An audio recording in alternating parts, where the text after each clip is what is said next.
Hello everybody and welcome to episode number 7 of our Football Manager 2017 experiment, Newport County Russian Takeover. So those of you who have been following it so far will see that the money has made no difference to Newport County so far. They have a much better team, but they're not doing anything in the league now. If you remember rightly now, Phil Parkinson, he's the guy that took Bolton back up from League One to the Championship. David Flitcroft has had a few managerial roles as well within League One. So basically, that's a good partnership really. But if you look at the tactics, they're the same tactics Tony Mowbray was playing, and they were bad. Yeah, the same tactics that Tony Mowbray was playing, and it wasn't attacking enough because it wasn't winning enough games. Obviously, we know that they got money. So the next thing we're going to do is the 2nd of July, the transfer window is open. Have they added anybody yet? And yes, they're finally spending some money. Look at that.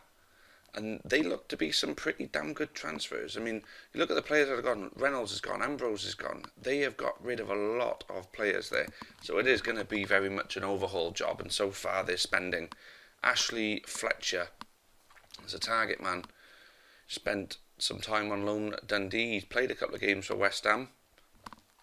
Once of the Manchester United Academy. So that could be a pretty big signing. Ollie Cook is a centre-back from Southampton, and Jack Alnwick is a goalkeeper. Now, I actually recognise him. Yeah, I thought as much. He's played for Newcastle before. He's played for plenty of games in League One for Port Vale.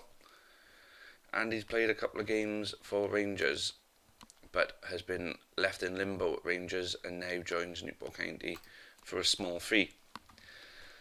So, as you can see, the squad is thinning right up, but they're overflown with goalkeepers, so I've got a feeling that one of them may be sold on.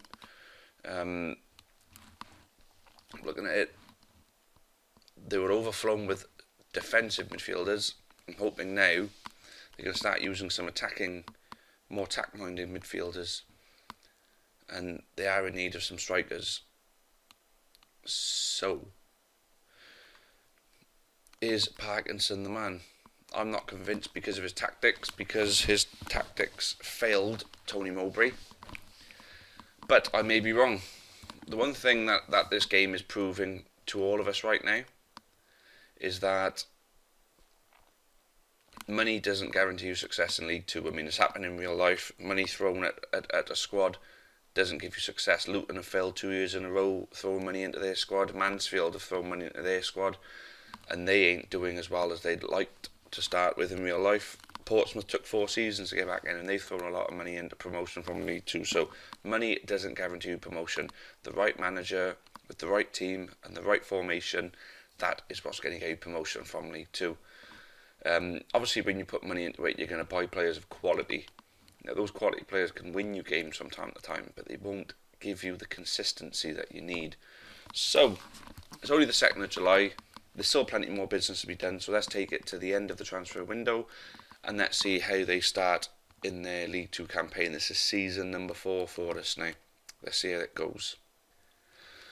Okay then, so here we are, we've arrived to the 2nd of September, and as you can see, it's like Groundhog Day again. First 5 games, lost 3 and won 2. See, the squad is well filled. We'll have a look.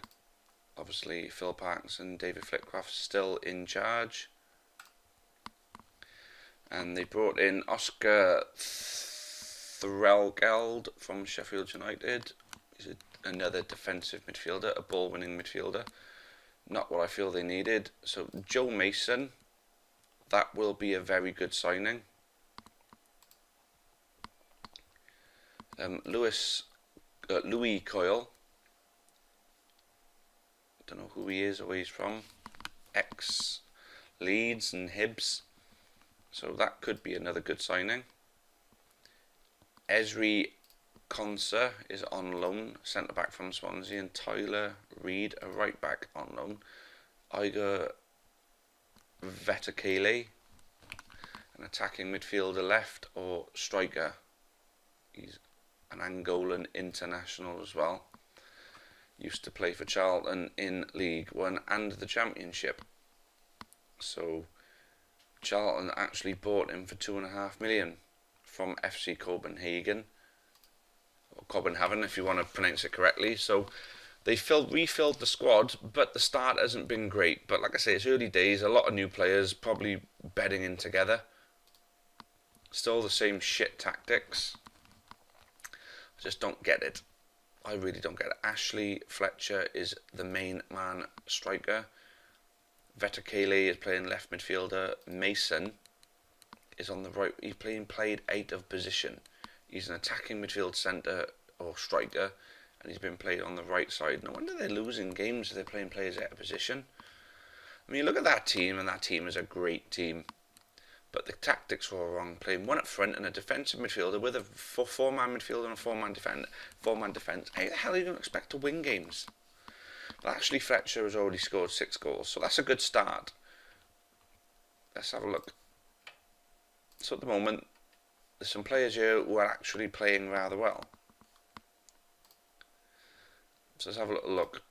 Who they lost them games to. So opening game away to Port Vale, not good. So they beat Brentford in the EFL Cup first round, which is a good result. They've lost at home to Bradford, which isn't the worst, I guess. They lost away to Notts County. So at that point you're thinking, oh, for God's sake, but 3-1-0s. Then the turn in form. Newport County have beaten Peterborough at home 2-0. They won away at Watford 2-1 in the EFL Cup second round, and then they've beaten Wrexham 3-0 away. So the fans are being in a good mood at the moment. Checkatrade Trophy Group, Southampton under 23s, Chesterfield, and Yeovil. And they got Norwich away in the EFL Cup third round. So maybe a bit of a cup run on the go. Hopefully a few easier games, looking like they're coming up now, and start getting some more points on the board. So maybe a hiccup of a start. They lost their first 3 games, but they've won their last 2. So a turn in the right direction, hopefully. But a nice EFL Cup run by the looks of it. So let's just see how this one pans out. I'll see you guys at the end of November, where we will end this episode. Right, so 30th of November we're here, and as you can see, this is much, much, much more like it. They've only lost 2 games since losing the opening 3, and then they've won a lot and only drawn 2. So 35 points, 1 point away from top. Let's have a look, see if they did bring in any free transfers afterwards. They did not. They're sticking with the squad. So Phil Parkinson and David Flitcroft are starting to make this a success. And with those tactics, I didn't think they would be as effective, but it's proving me wrong, and I'm happy to be proven wrong on that one.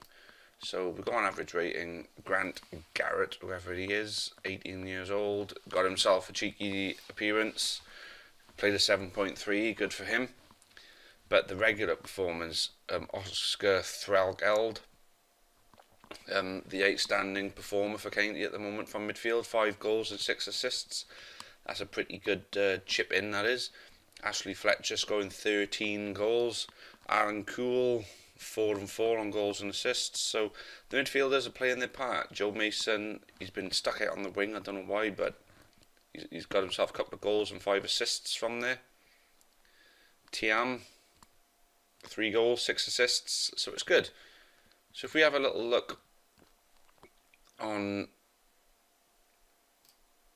here now,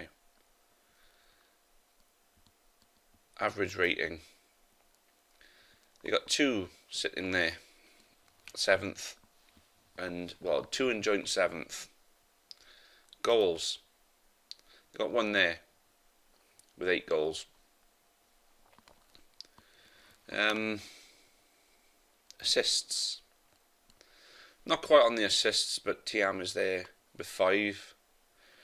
But even though, let's have a look at the goalkeepers, clean sheets. So also Jack Alnwick has got 5 clean sheets. So although they're not top in the charts with the individual players, they got some individuals that are up there. And I said that's going to be the difference for this team, is having the individuals that are going to be stand out. and they're going to need them. So that is why they are currently occupying 3rd place. The form turnaround has been significant, and I wonder how they've got on in the cups, because the group stage of the Checker Trade Trophy will be over with now. Schedule, senior squad. So Checker Trade Trophy, they won 2 out of the 3 games. Got beat 4-1 by Norwich in the EFL Cup. They went through in the FA Cup first round, beating Forest Green in a replay.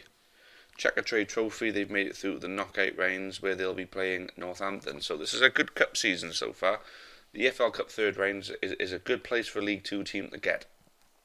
FA Cup, if they can get into the 3rd round, they're away to Cambridge. Winnable game, I'd say so. Cambridge, they're in 6th, so Cambridge are doing rather well, so that won't be a guaranteed.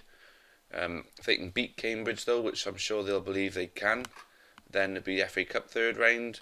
Thing is, do they need the money? That's the thing. I can only imagine that they are still rich. Owner status, loves the club, so estimated value 71 million. So they have spent some of their millions. The estimated value was about 82 beforehand. I don't know, 71 means that they've spent a bit of money. I'd like to think that their facilities have improved somewhat. So Rodney Parade, still the same, adequate, average. I'd imagine that they still need to keep putting money into the facilities, because over time, because of new upgrades and things like that becoming available, if you don't keep up, you fall behind. So your facilities, even though they're good, in about 5 years will only be average, because other people have managed to find other ways of making theirs better. So, like I say, it's looking good now. It's looking a damn sight better than what it was. 3 seasons. The first season with the initial team was the best, and now they finally got a team that I think could push on and get promoted now. The tactics are working, which is the surprising bit. They're very defensive tactics, but maybe a pacey team can hit teams on the break quite easily, and that's how they win in their games. So if you look at these wins, they're winning games 2-1, 3-0. So they're not setting the world alight in their wins. You know, they're winning by the odd goal or the odd 2 in most games. A couple of games they've won 3-0, well, 3-0 and away as well. Some good results there. So, let's not get too ahead of ourselves, but there's every reason to feel confident at least. So, right then. So that was episode 7, everyone. We will find out in episode 8 if finally Newport County make it into League 1. So, thanks for watching this one, and I hope you all come in to see episode 8 when it's finally up. So, thanks again, and until next time, it's cheerio for now.